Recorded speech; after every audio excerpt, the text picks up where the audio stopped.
Thank you. You're welcome. Thank you for this first introduction and question. Very beautiful. Actually, I was just, I had speaking of intellectual, I had like a puzzlement about something I read in the Path of Sri Ramana, which I was reading again today. And I hate technical questions in general because I feel like I'm just in my head then. But well, I love them. I love technical questions. Okay. It's just, I understand as far as I can see. I understand what he is saying when he explains that the body does not exist in deep sleep, but I don't understand the importance of it. Okay.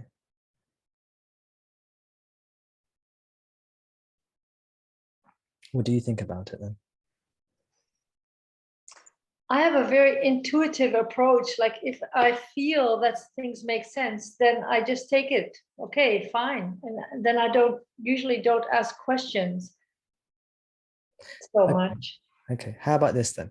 Okay. So in Bhagavan Ramana teaches again and again that in deep sleep, the body doesn't exist. Everyone can accept, I hope, that in deep sleep, there is no appearance of the body. There is no appearance of the mind. There is no appearance of the world. That is the definition of deep sleep. If in deep sleep, there's an appearance of the body, that means it's either dream or waking state. So here we're talking about the three states: waking, dream, and deep sleep. Yeah. In deep sleep, there is, by definition, no perception of body, mind, or world. But Bhagavan goes further. He says, not only is there no perception, the body, mind, and world do not exist at the time of deep sleep. They only exist at the time of waking or dream. And in both these cases, in the waking state and in the dream state, both the waking and dream states are actually dream. So we talk about the three states, but actually there are only two states. There's sleep and dream. Okay, only two states. In the deep sleep, there is no body. What is the common view of deep sleep in the body, Hester? What's the commonplace view of deep sleep in the body? That the body is in some dormant state. And yeah, exactly. You can't see the body when you're asleep, but it's there. Yeah. That's the common sense view. That's the commonplace view, right? In deep sleep, there is no appearance of the body. There is no appearance of the world. There is no appearance of the mind. But these three are still there, ticking away somehow. We're just not aware of it because we're asleep. That's the idea. Yeah. Whereas Bhagavan says, no, this is not true. In deep sleep, there is no body, no mind, and no world at all. And of course, there are many, in quotes, common sense objections to that. Right? We won't go into all of them right now unless you want me to. But Bhagavan says the reason people think that the body exists, actually, he might not say it, but let me say this. The reason people think the body exists during deep sleep is because they think they are the body. Mm-hmm. Yeah. Most people identify as the body, also known as the body-mind. When I say the body, I mean the body-mind. So most people identify as the body. You say, what's your name? They'll tell you what the body's name is. You say, how old are you? They'll tell you how old the body is. You say, what do you do for a living? They'll tell you what the body does for a living. They'll say, where are you from? They'll tell you where the body is from, etc., etc. So everything, all the characteristics of I, for most people, are the body's characteristics. You know, I am male. I am this many years old. This is my occupation. This is my nationality. This is where I'm from. It's all the body. Because I think I am the body. In deep sleep, I assume, because I know I exist in deep sleep, nobody thinks they disappear in deep sleep. Everybody thinks their being, their existence is continuous in all the three states. I exist when I'm awake, and I exist when I'm asleep. Whether I'm dreaming, I'm still existing. And whether I'm in deep sleep, I'm still existing. I exist in all these three states. But when I'm in dream or deep sleep, I'm lying down asleep in the bed or something. Yeah. I meaning what? I meaning the body, you see. Because you are not the body, this is a factual statement. This is a factual statement. You are not the body. It's not a philosophy. It's a factual statement. And it's given from, is the Guru's teaching. This is the teaching, the Guru's teaching. It's Bhagavan's teaching to us. You are not the body. It's his testimony. As we were saying earlier, he's telling you what he has discovered to be true. So your primary identity, you do exist throughout all the three states. You do exist during the waking state. You do exist during the dream state, and you do exist during the deep sleep state, but you're not the body, because that's not what you are. What exists throughout these three states is you. If you think you're the body, you will assume the body is there throughout the three states. When you discover your true nature as consciousness, as beingness, as that self, the true self, then you discover, at the same time you discover that the waking state, what is called the waking state, is actually a dream state. And the reality is actually the deep sleep state, yourself. And in that deep sleep state, or the self, there is no body, there is no mind, there is no world. There's only oneness and bliss, happiness. So that's it. That's what you truly are.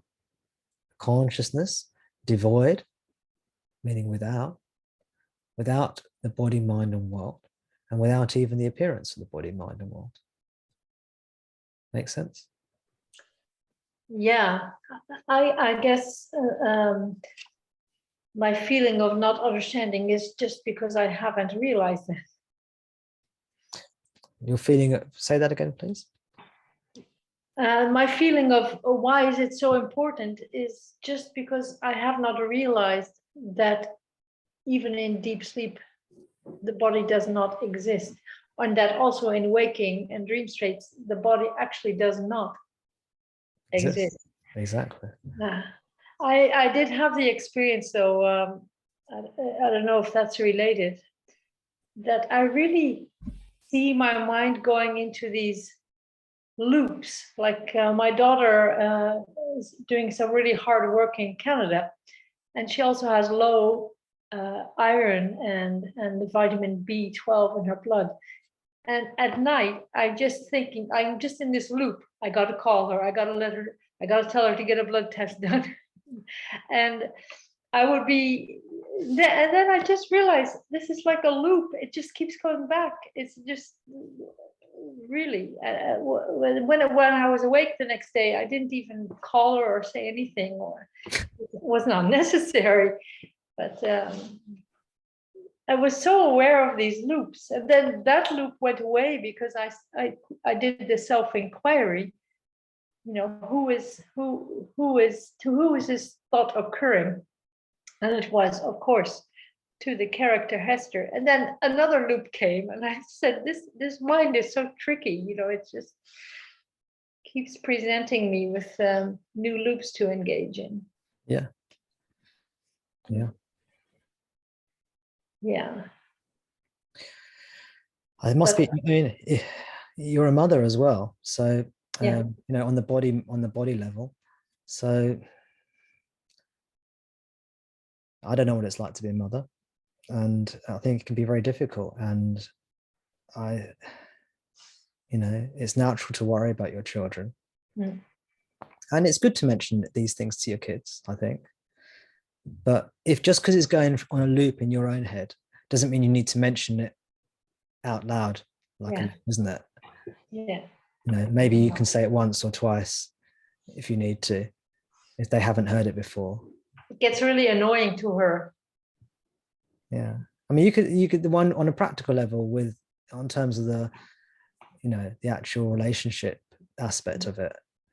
You know, I'm just trying to think what you could say. You could say something like, you know, I know this is boring for you, but sometimes I feel like I need to say it because I just want to, because really what you want is you want to be heard, don't you?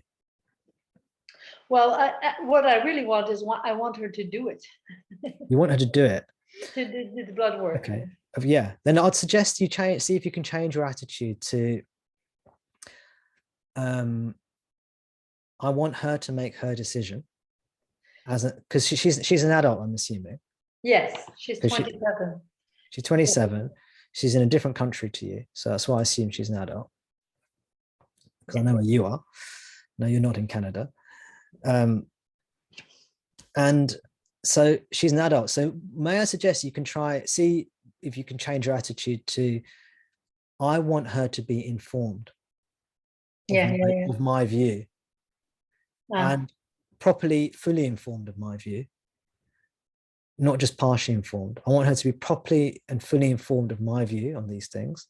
And then I want her to make her own decision because I want her to be an autonomous, independent person to me.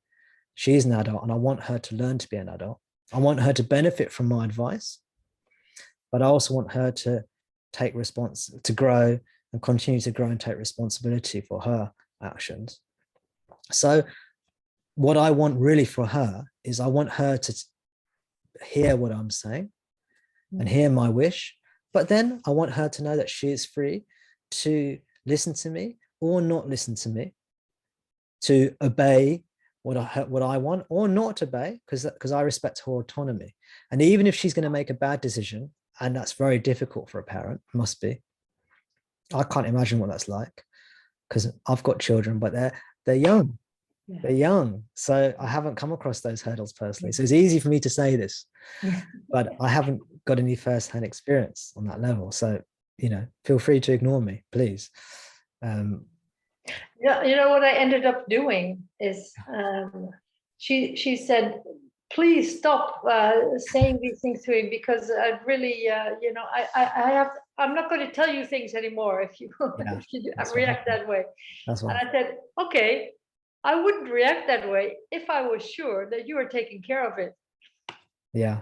And she said, okay, I'm taking care of it, but not now, she said. Yeah. So that felt okay for me. Yeah. Yeah, it's a tough one. It's a tough one. Yeah. That's great. It sounds like you've got a great relationship because she said to you, a lot of kids wouldn't say to you, I'm not going to tell you about this next time. They would just not tell you about it next time. You'd never know.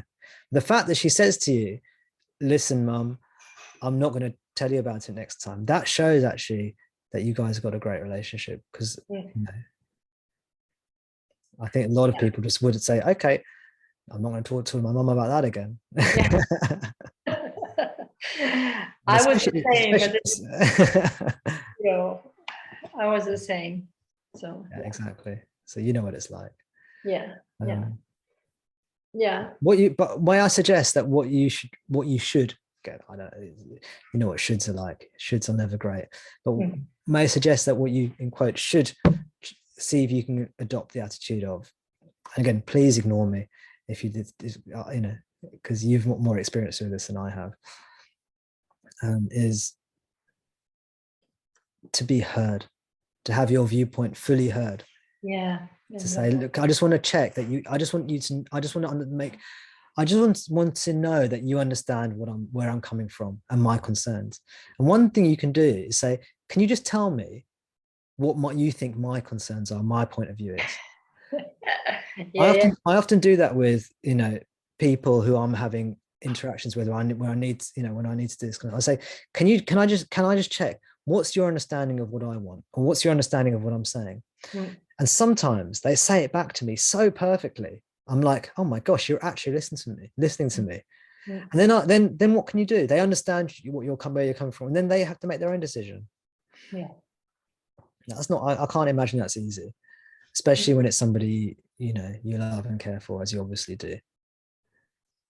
Yeah, And, that makes no sense. but you know, maybe let me know how that goes. If you what I'm saying you think does, because I'm straying out of my area of expertise here, you know. Parenting advice for adult children, you know, that's not my area of expertise at all. Even children, it's not my area of expertise. Well, But, who is an expert in that? well, there you go. We are. Yeah. So but by all means let me know what you did with that, my advice, and if you think it was helpful to you, and if so, how. Or maybe it didn't work, and again, I'm very happy to hear where my advice works. I'm very happy to hear where my advice is not so useful, because I want to learn from you all as well about these sorts of things, you know. Yes, so, I will do that. Yeah.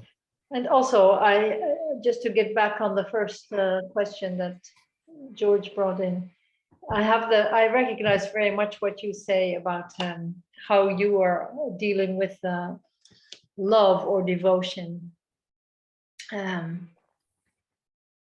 being more in your head than in your heart. Yeah. But it's okay at the same time. That's another thing. I don't worry about it. I just think it will come when it comes. Yeah. The more you come out of your head into your body, into your heart, into your feelings, the more that love will come. And looking back on my own journey, I was so much into my head. It's why I couldn't feel and intuit those things. And even when I could, instead of exploring that deeper, I went straight back to my head again and tried to explore it from the point of view of my mind, which also has value, by the way. But when you need to do probably both. Yeah. Going back to your original question, Hester, for yourself and for everybody as well. See, if you exist in deep sleep, and as I said, everybody knows they exist in deep sleep, because nobody thinks they disappear in deep sleep, come out, you know, disappear into oblivion and disappear off the face of the universe, and then come back again when they wake up. Everyone thinks they exist somehow in deep sleep. Yeah. Bhagavan says you do exist in deep sleep. Yeah. So wait a second. If you exist in deep sleep, yeah, but there is literally no body, no mind, and no world, right? Then what are you? You cannot be the body, because there is no body in deep sleep. You exist in deep sleep, but there's no body. You cannot be the mind, because in deep sleep there is no mind, but you are there. And you cannot be an object in the world, because in deep sleep that there is no world, but you are there. So this is also a pointer to what your true nature is. When Bhagavan says your nature is pure consciousness, your nature is beingness, your nature is bliss, happiness, your nature is Sat, Chit, Ananda, he's just pointing to that truth that is revealed in deep sleep. Does that make sense? Yeah. Okay. But yeah, it's when you're in deep sleep that you cannot go back and say, okay, let me check how that was in deep sleep, because yeah. Okay. Well, yes. Now this brings in his next teaching, which is about Jagrat Sushupti. Jagrat Sushupti.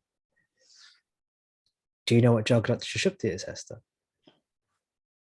I don't remember. I did look up that word Jagrat, but I forget. That's fine. Okay. I don't expect you to remember, by the way, because I know that all these Sanskrit words. Hands up who knows what Jagrat Sushupti is. Only Sarah. Demetrius, maybe. Anyone else? Did I miss anyone at the hands? Ray's now bravely putting his hand up. Anyone else know what Jagrat Sushupti is? You're in good company, Hester, by the looks of it. You know, you're in the majority.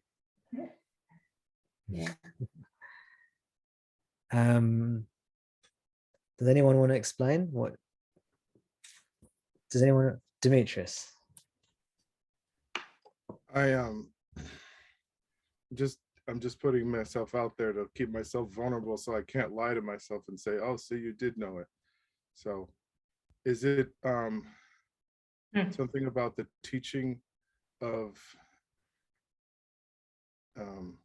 wakeful sleep, or? Yes. Okay. Or I was going to say the other way around, or sleeping wake fullness. yeah, that's it. Yeah, you can say it the other way around as well. Yes, you can. You can. Yeah. And what, Ray? What do you think? What do you think about Jagrat Sushupti? Yeah, well, what Demetrius has just said, and yeah, this fourth state, the fourth state where there's the kind of, there isn't a fourth state, but it isn't, but it's not the other three states, and it's so I don't know how to explain that. In fact, when I put my hand up, I was a bit not quite sure, but I knew what direction to go. That's great. I like that. I like Yeah. that. I like that you put your hand up anyway. That's good. And the reason I sort of pick on you, or not you personally, but you know, I ask people to speak, is because if you speak and you get it right, as it were, then that consolidates the knowledge in your mind. And if you speak and you get it wrong, and then hopefully you receive an explanation from me about where you're wrong, hopefully that also consolidates in your mind. So hopefully in either case, I don't mind if you know it or don't know it. I don't care. What I want is you to learn it. You see? So Yeah. it's great to put up your hand if you're not sure, even if you're not 100% sure. Why I'm got the microphone on off on within this what we're talking about was Bhagavan did mention that the body carries on breathing, and he said it carries on breathing so people realize that the body is still alive. I'm slightly confused on that. I know it's sidetracked the question a bit, but it's something I'm interested. Very good, Ray. Very good, Ray. Very good indeed. Good. That shows to me you've been reading Bhagavan's writings. And I'm very happy to see that. Because that is a passage from Who Am I? Yeah. Okay, I'll come to that. Let me explain Jagrat Sushupti first. Sushupti means deep sleep. It literally just means sleep. But in the context of the three states, it means what we in English would say deep sleep. Meaning, deep means without dream. Deep, dreamless sleep. This is Sushupti. Jagrat means the waking state. Okay, so Jagrat Sushupti means waking sleep. Okay, Jagrat Sushupti means waking sleep. Sometimes it's translated as conscious sleep. Slightly confusing because normally in the English language, when you're awake, we say you're conscious. Yeah. So normally consciousness, being awake, is associated with the waking state. So sometimes they call Jagrat Sushupti waking sleep. Sometimes they call it conscious sleep. It's the same thing. Okay. Now, as Hester as Hester pointed out, when you're in deep sleep, you can't inquire. You can't say, "Oh, let me just check. Am I there?" Is there a body? Is there a mind? Is there a world? Do I exist? Because why can't you do that? Because you're asleep. Yeah. What does that mean? Why can't you do that in deep sleep? Specifically, you can't do it because there is no mind. Inquiry of that sort happens in the mind. So the mind can't ask questions and look in deep sleep because there's no mind by definition in deep sleep. If there was a mind in deep sleep, it would be waking or dream, right? It would either be a dream mind or it would be the waking mind. And these are both the same, according to Bhagavan. The waking is just another dream. But this is what the point of self-inquiry is. The point of self-inquiry is to go into sleep consciously, right? Consciously look into the deep sleep state, but remain conscious and realize that you exist, but there is no body, no mind, and no world. So it's to consciously see what you are without the presence of the body, mind, and world. And what happens then is you realize your true nature. Because in the waking state and in the dream state, you know you exist, don't you? You know you exist in the waking state, and you know you exist in the dream state. But in these two states, there's always a body and a mind. Always, always. Whenever you're awake, there's always a body and a mind there. Whenever you're in a dream, there's always a body and a mind there. Okay? So you always identify as the body-mind. You never know yourself as existing without a body and a mind, do you? So you always think, well, I am the body. No, every time I'm here, every time I exist, the body exists, the mind exists. Therefore, that's what I am. You know, I go in my house and the environment has changed around me. I'm inside now. Before I was outside. Now I go in the house, I'm inside. The environment has changed, but the body and mind is constantly here, right? Therefore, that must be what I am. I can't be the lamppost because when I go inside, the lamppost disappears, but I'm still here. The body mind is still here. This is the one constant, is the body mind. Now I walk outside my house, the environment's changed again. Before I was indoors, there were tables, there were chairs, there were all these things, my indoor furniture. I can't be any of those things because now I'm outside. All those things have disappeared, but the body and mind is still here. So the constant thing you think is the body mind. So you identify as that which is constant, right?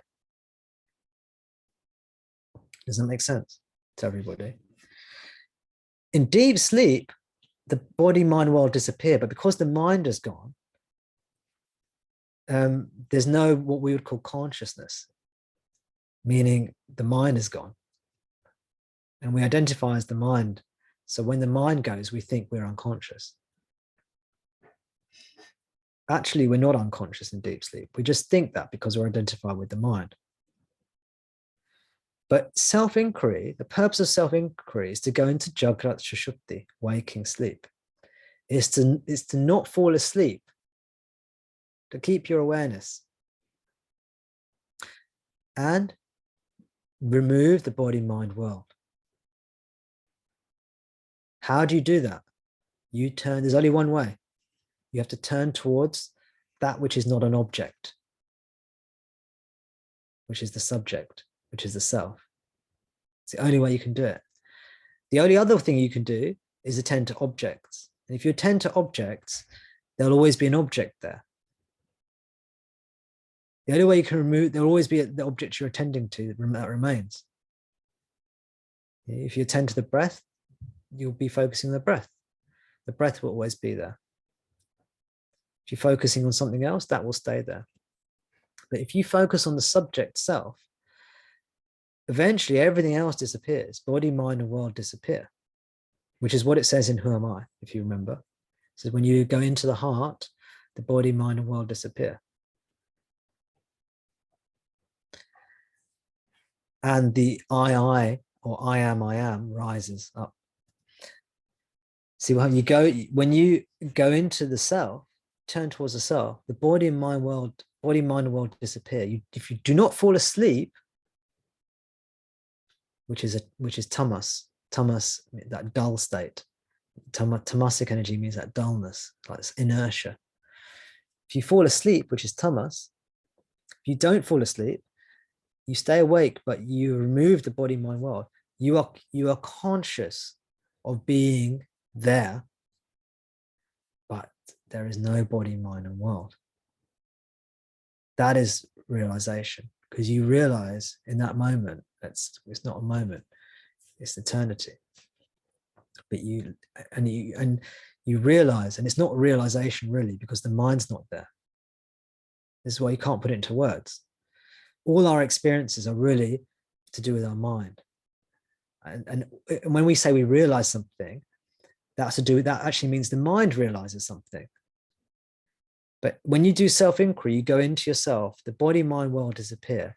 But you don't fall asleep, you go into Jagrat Sushupti, which is not waking, it's not dreaming, and it's not sleep. Yeah, it's not waking because there is no body, mind, and world present. That's the defining characteristic of the waking state, right? It's not dream, because dream and waking are actually the same. There is no body, mind, and world present, right? And it's not deep sleep because you're conscious. It's Jagrat Sushupti, conscious sleep. It's not these three states. So it's called the fourth, which in Sanskrit is Turiya. The fourth. Turiya means the fourth. This is the reality. This is what you truly are. When you go into the fourth, the body, mind, world disappear, but you are there conscious of your existence and conscious that there is no body existing, conscious there is no mind existing, conscious there is no world. So that moment you realize, oh, just as when you walked inside the house, you realize you're not the lamppost because the lamppost is gone, but you're still there. The same way when you do self-inquiry, you go into the fourth state, you discover you're still there, but in the absence of the body, mind, world. This is discovering your true nature as spirit or as consciousness, you see. This realization is not in the mind because there is no mind. It's just consciousness knowing itself. These are all words, trying to put into words something which there are no words for, because all words pertain to objective phenomena and the mind and the world and the body. And that's called jnana. Jnana means spiritual knowledge or realization. Self-knowledge, because all that's left is yourself. It's turiya. Now turiya is actually just means the reality. We call it the fourth state, but actually it's the only reality. And in that, the other three states are realized to be illusory. They're not actually realized to be illusory. It's not like there's a mind that says, oh, now I know the other three states are illusory. No, it's just they've disappeared.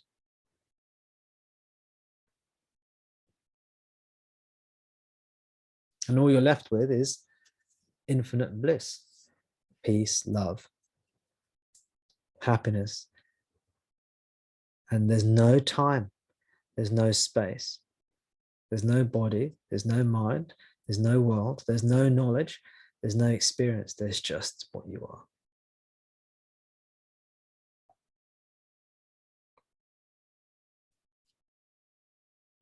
Eternal bliss. So there's an article or two I've written on Jagrat Sushupti, conscious sleep, on tomdas.com, where it shows, I've just put together some quotes of Bhagavan where he talks about this. He doesn't go into the kind of detail that I've gone into it with you, but you can infer it from, or you can make your own mind. You can compare what I've said with what he said and see if you think I'm saying the same thing as him. You can do that if you want. I recommend you do.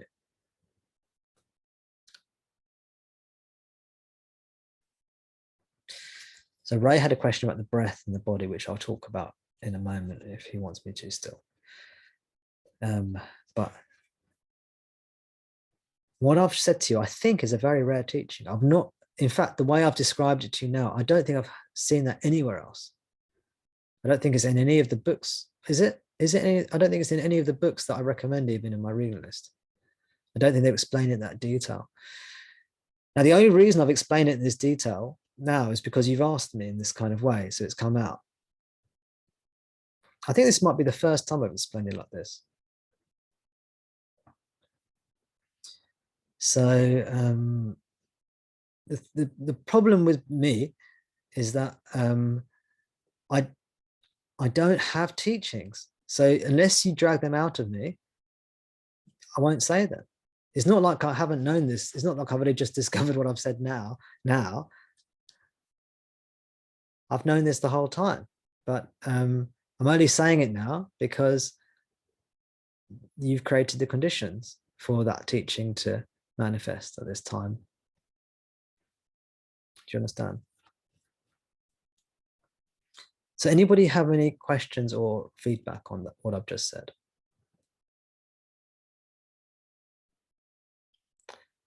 Richard and Hester. We'll let Richard go first, if that's okay. It was a wonderful explanation. As you started talking about it, I remembered that I sort of read it, and I think we've had a discussion in the Druid's Head a long time ago, but nowhere near to the same depth or extent as that. But I think that was a lovely, lovely explanation, and that's got YouTube written all over it. I think that'll really help a lot of people, like really resonate with a lot of people, like you totally nailed it, and I feel like I've got a bit closer. I don't know, you don't get close and all of that stuff, but all of that language aside, I feel like I got a bit closer. So thank you. That was brilliant.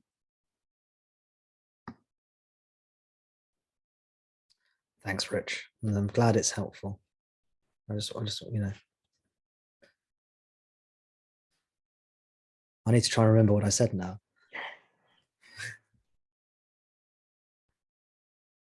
Hester. Yeah, for me too, it was very, very helpful. Also, my image of what happens in meditation becomes much more clear, actually, from by what you've said. And also, I think I understand everything you said, but I would be impossible for me to repeat any of it. Well, I mean, to be honest, a lot of the stuff I say, I don't remember. No, I don't. So I know I was joking when I said that, but also I wasn't. So, but thank you very, very much.